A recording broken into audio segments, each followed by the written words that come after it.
Sir என் பேர் Ramesh. Sir சொல்லிட்டாங்க இந்த பூமி வெப்பமாக்குறது அப்படின்னா குளோபல் வார்மிங் கேள்விப்பட்டீங்களா? இங்கிலீஷில் குளோபல் வார்மிங். என்ன நடக்கும் அப்படின்னா நம்ம உலகத்தில் இந்த நிலம் இருக்கு இல்லையா, நிலவோட கடல் பகுதி அதிகம். இந்த கடல் பகுதியில் பனிமலைகள் நிறைய இருக்குது.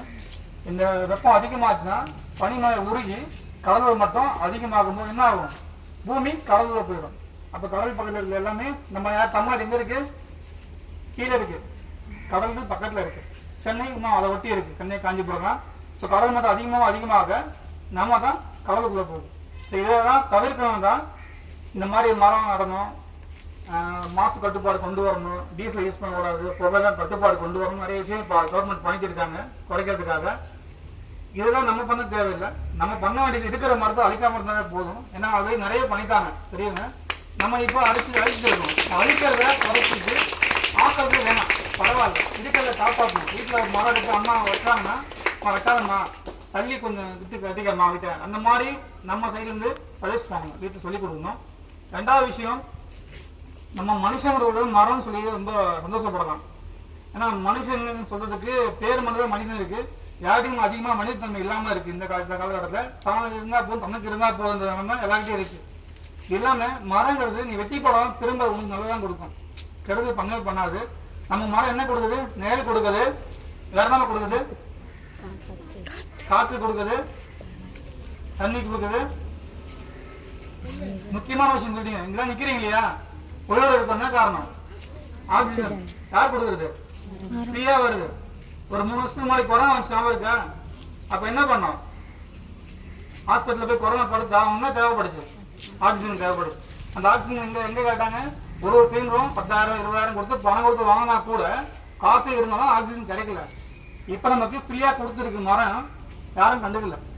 ஆனா தேவைப்படும் போது அதை வந்து செயற்கையா உருவாக்கி கொடுக்கும் போதே கிடைக்கல நமக்கு. அத்தகைய விலை மதிப்பற்ற ஆக்சிஜன் கொடுக்குற மரத்தை நம்ம காப்பாற்றணும். சரி, இந்த மனுஷன் நல்லா இருக்குன்னா இது மட்டும்தான். நிறைய கிராமங்கள் வந்து கொரோனா அதிகமாக அஃபெக்ட் ஆகிருக்காரு. சென்னை சைடு வந்திருக்கும், எங்கெல்லாம் பில்டிங் இருக்குது அங்கெல்லாம் அதிகமாக வந்திருக்கும். மரம் இடத்துல அதிகமாக கொரோனா வந்திருக்காது. காரணம், அந்த தேவைக்கு அதிகமாகவே ஆக்சிஜன் இருக்கனால அது ஈஸியாக உள்ள வர முடியல. இது நம்ம உடல் ஆரோக்கியத்தை பாதுகாக்கிற விஷயம். இது ரெண்டாவது விஷயம். மூணாவது விஷயம் பார்த்தோம்னா, நம்ம பூமிக்குள்ள தண்ணி இருக்கு இல்லையா, தண்ணி எங்க மேலே கொண்டு வரது? இது மரத்தோட வேறு போய் தேடி கண்டுபிடிச்சி இழுத்து வரும் மேலே. தண்ணியோட மட்டத்தை மேலே கொண்டு வரதும் மரம் தான். நம்ம ரொம்ப அதிகமாக போக 200 அடி 300 அடிக்கு உள்ள போயிடுச்சுன்னா நம்ம போர்வெல் போட்டாலும் தண்ணி கிடைக்காது. அப்போ தண்ணி குடிக்கிறது எங்கேருந்து வருது? போர்வெல் மட்டும் தான் நம்ம குடிக்க முடியும். ஒன்று கிணறு, ரெண்டாவது போர். இந்த ரெண்டு மட்டும் தான் நமக்கு தண்ணி குடிக்கிறோம். இப்போ கிணறு குறைஞ்சி போச்சு, வத்தி போச்சு. எல்லாம் மூடி இடமாக்கிறாங்க, நிலாண்டு கட்டிடுறாங்க, வீடு கட்டிடுறாங்க. இருக்கிற ஒரே ஆப்ஷன் போர். இந்த போர் போட்டு தண்ணி கிடைக்கல என்ன பண்ண முடியும்? வெளில போய் ஏரியில குளத்துல குடிக்க முடியுமா? ஒரு காலத்தில் குளத்துல தான் குடிச்சோம். நான் ஸ்கூல் படிக்கும் போது குளத்துல தண்ணி மட்டும் தான் குடிச்சேன். இன்னைக்கு அந்த குளங்கள் பார்த்தா குடிக்க முடியாது, ஏரியில் குடிக்க மாட்டோம், குளிக்க கூட மாட்டோம். இப்போ நம்ம அந்த லெவலில் இப்போ மாறி போச்சு உலகம். ஆனால் உண்மையான சுகாதாரம் அங்கே தான் இருக்குது. நம்ம பாட்டில் இருக்க தண்ணியை விட 100 மடங்கு கிளியராக இருக்கும் குளத்துல இருக்க தண்ணி. ஆனால் இன்னைக்கு அதை சுத்தமாக வர வச்சுக்கிற நம்ம தான் கெடுத்துறோம். இதெல்லாம் வந்து அவாய்ட் பண்ணோம்னா மரங்களை வளர்க்கணும். நீங்கள் இன்னைக்கு பண்ண போகிற விஷயம் ரொம்ப பெரிய விஷயம்.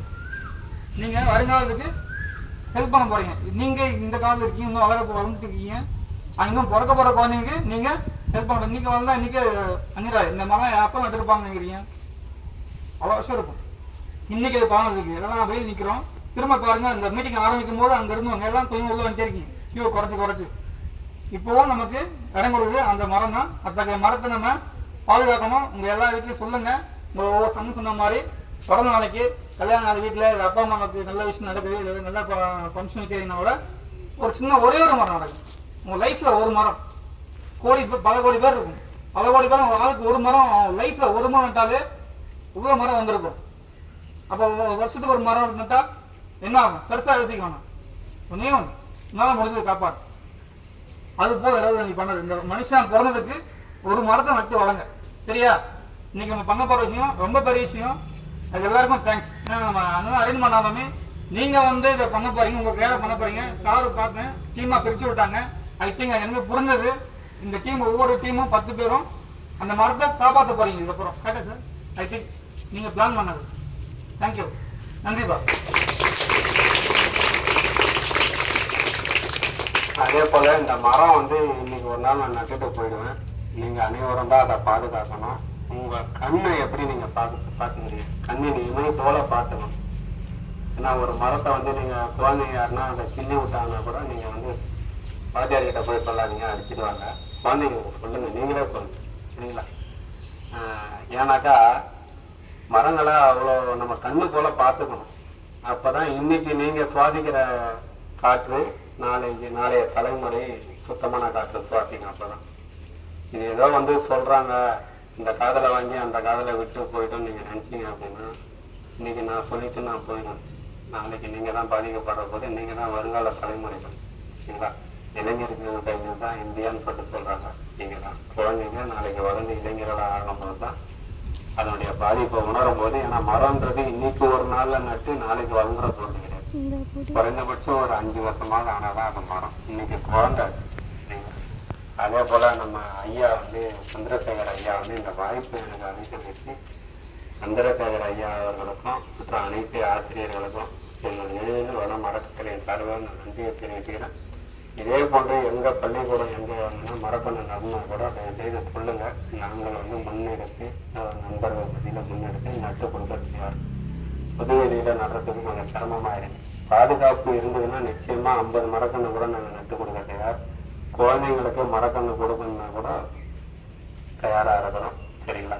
இதை பார்த்துங்க. யாருக்குன்னா மரக்கன்று வேணும்னாக்கா தயவுசெய்து ஐயா கிட்ட சொல்லுங்க, வாங்கிட்டு போய் நடுங்க. நீங்கள் தான் இதுக்கப்புறம் எடுக்கணும். அந்த மரக்கன்று நடுறதை முன்னெடுத்து பண்ணுங்க, நல்லபடியாக பண்ணுங்க. யாருன்னா மரக்கன்று எங்கள் பிறந்த நாளைக்கு நட்டோம், எங்கள் அப்பா பிறந்த நாளைக்கு நட்டோம்னு சொன்னீங்கன்னா தயவுசெய்து ஐயா கிட்ட வந்து சொல்லுங்க, உங்கள் வாத்தியார்கிட்ட கூட சொல்லுங்க, ஒன்றும் பிரச்சனை இல்லை.